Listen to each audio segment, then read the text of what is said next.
All right, Coach, if you just start us off with an opening statement, then we'll open up for questions. It was a good win. Like we started off pretty good, then we just kind of back and forth game, but we came out in the second half and we're just kind of trying to hang on. I don't know what we were doing actually. We just didn't play with the energy that we normally play with. We called a timeout, and I mean I told the guys, hey, look, we keep this up, we will lose this game inevitably. So we have to play like we're down by three or 4 points here, and live with what happens instead of just running back on defense and just taking it however they wanted to give it to us, you know. I mean, they're getting off from three, they're going to the basket. And so we're 10 times more aggressive after that timeout, and we went on a big run. I think we got up, what was the biggest lead? 19. We got up by 19. So with 7 minutes left to go in the second half, and I think we called it timeout like 13:30 at the free throw line, and they're shooting to make it a 2-point game. And I think the game changed after that. We just had to get guys in the game that were sold out to that. And once we did that, it changed the whole deal. And so that was good. They're a good team. I mean, they run zone, and so they're going to make some threes. We took 38 of them. We didn't have a great night, made 28% of them. So not our best. You feel better. I mean, if you shoot our normal percentage, you know, it feels a little bit better. Make 3 more threes, score 9 more points.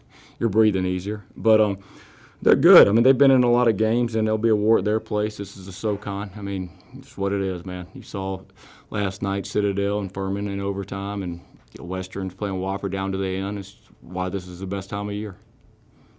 Today was your 90th win as the head coach here. When you hear that, moving to second all-time, when you hear that, what does that mean to you, and what comes to your mind first when you hear that? Oh, man, it's awesome. It's fun because, you know, you're somewhere long enough where you have a lot of wins. There's a lot of people that you're going to remember enjoying those times with, you know. So, like, every time when you look back, you don't remember necessarily specifically, like, how we won the game or this play, but, like, you kind of remember the guys that you won with and experienced that with. And here we've had a great group of guys and we've had a great group of coaches. So hopefully we can get 91, though, on Saturday, because that's going to be an absolute war. What was it about VMI's duo of Augustinus and Ricky that made it so difficult for you guys to be able to stop them? Obviously, both of them finishing with 26 on the night. Yeah, I mean, first, when you're big and you can shoot it as a forward, it's a problem. And they shot it well. I mean, when someone goes 5 or 6 from 3, it's tough when you have size. I mean, they're good players. I mean, I thought we would probably lean on them and kind of wear on them a little bit because we, you know, have depth and all that. But I mean, they just kept coming and kept coming. So I mean, that's why the SoCon's great, man. You know, just it's fun. It's fun league, fun players, different styles. Styles make fights, and you know that's what you see. I mean, you saw those matchups; they were just so interesting to watch. But they're competent too. I mean, they're not in here didn't think they can play in that game. I mean, they played like, hey, I'm the best player on the floor in this game, and acted like it. So we'll have to see those guys again. I'm not looking forward to that. Right before half with the clock, kind of what did you see there with that 1 second left, and how important are those moments, you know, to draw up from you? Yeah, I mean, we need every possession we can get. I mean, the more shots you get, the better chance you are to win. I've always said that people can talk percentages and all that, but, I mean, one of the stats that you can look at, if you can turn a team over and you can offensive rebound at a high rate, then you got more attempts. If you didn't know anything about basketball and you just said, hey, this team's going to get 15 more shots than this team, you would just say that team's probably got a better chance to win. And we forced 22 turnovers. We had 15, which wasn't great, so we won by 7 there. We had 18 offensive rebounds. They had 12. So we won that battle by about, 13 or so. And we dang sure needed every one we could get at the end of the half. And we had to look at it. I mean, what was the difference in the game? We make that as the difference in the game. I mean, that's just as important as the last possession.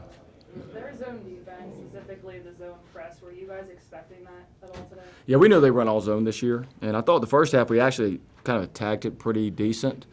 Second half, we just didn't shoot it well. I mean, we went 3 for 18 from 3 the second half. I mean, and we're at 16% to the best one of the best three-point shooting teams in the country. So whenever that happens, it can look worse than it is or feel worse than it is. You know, I think last year we went up there and broke our school record for threes, didn't we? I mean, we made 1 million of them. Hopefully we're saving that for up there.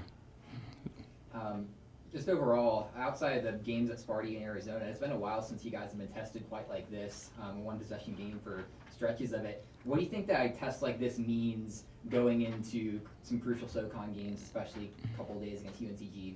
Yeah, I mean, it's just the league. I mean, we've won the league a couple years in a row, and went 15-3 in the league, and if you go back and look, I mean, all those games were like 4-point games.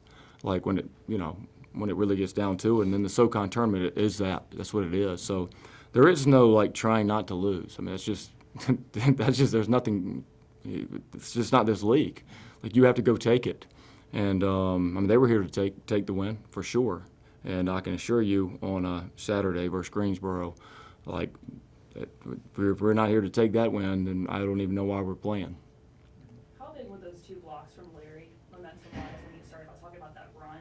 How big was that towards the end? Yeah, Larry's we try to get him in on defense as much as possible because he can guard a forward as a rim protector and he can guard a guard, and he's a real shot blocking presence, and he's great on our press, and he's really good in the half court. But I think even the time he shows up, we had 3 blocks, but how many shots did he alter because they thought he may block it?